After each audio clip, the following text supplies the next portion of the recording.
busy, and I have traveled to see family, which added to my busyness. And with the changing of seasons and beginning Christmas shopping and everything, I haven't even been able to do my routine stuff. So it's nice today to be able to just sit and write and be able to get back into the swing of my routine. One thing I would like to do today is to do a salt bowl as well as a 3-car pull for the between the Sabbats. I tend to do that between every Sabbat. It just gives me a general idea of what's going to go on. Salt bowl is overdue. I try to do them every month at the beginning of the month. Well, it's November 9th, and I'm just now getting to it. So anyways, let's go ahead and jump into that.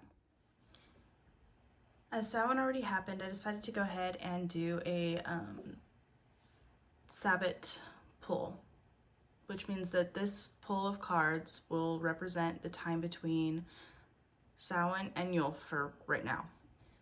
And I do a past, present, and future pull. I decided to go with Everyday Witch Tarot because it just feels like a fall tarot deck for me. When we get to Yule, I'll probably use my Norse deck, one of my Nordic decks. It's a little more wintry. So today I pulled the World, King of Swords, and King of Wands for me, which is a pretty optimistic pull, I'd say. The World, having already been able to succeed at what I've been working on.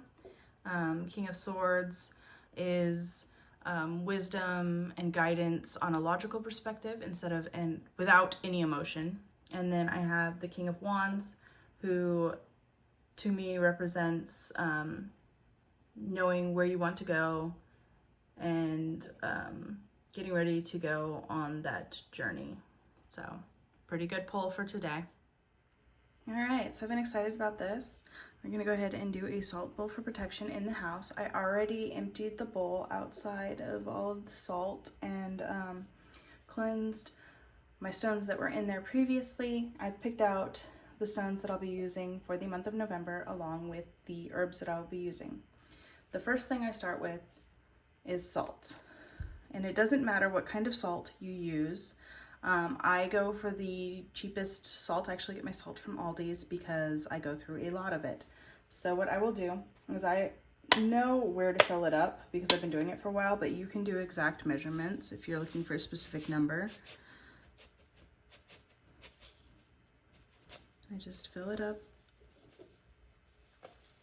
Not all the way. You could if you wanted to, but for me, I don't.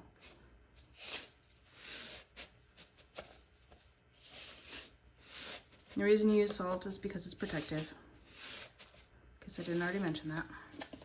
And it's a salt bowl. You can't have a salt bowl without salt. You just have a bowl. All right, the next thing that I add are the herbs that I've chosen. I always choose 3 herbs and 3 stones. So what I'm going to start with is the powder, which I'm going to be using white willow bark for November. It's associated with healing, wishes, intuition, and love. I've really been after intuition lately.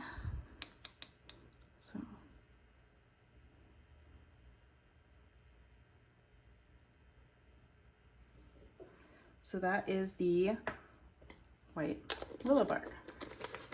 And you can use like whole bark or powdered. It doesn't matter. The only thing that matters is that you use dried materials because you do not want rot, mildew, or things like that happening in your salt bowl. The next one I'm going to use is jasmine flowers. Actually, no, I'm going to use mint next. Mint is associated with protection, healing, love, and luck, along with many other things.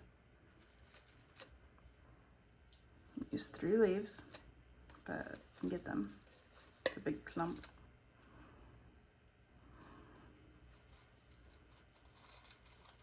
That smells good.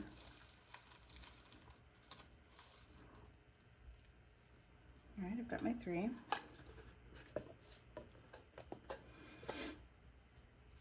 All right, now we're going to use the jasmine flowers. Now, jasmine flowers are associated with prophetic dreams, like innovative ideas and spiritual awareness as well. I've been having some crazy dreams lately. Crazy, so.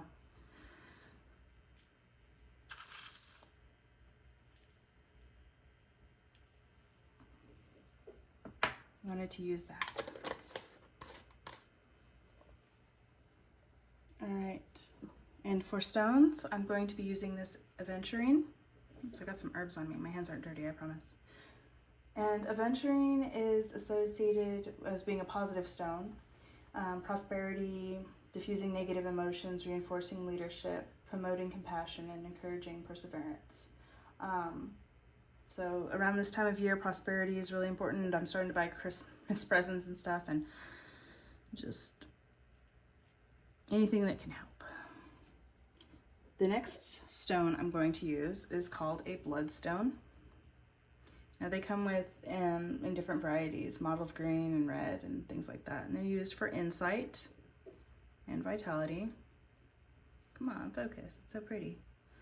So I'm gonna go ahead and put that in there. And last but not least, I'm going to be using obsidian. And obsidian is associated with purification, transformation, fulfillment, metamorphosis, a ton of other things. But black specifically is associated with releasing imbalances and negative energy. It's also protective and provides support during change. And we definitely want a protective stone in here. And that is a salt bowl. It's really easy to make. Well, that sums up the salt bowl and my card drawing for Between the Sabbats. I hope that you have a wonderful rest of fall, and thank you for joining me today on a relaxing day full of the mundane.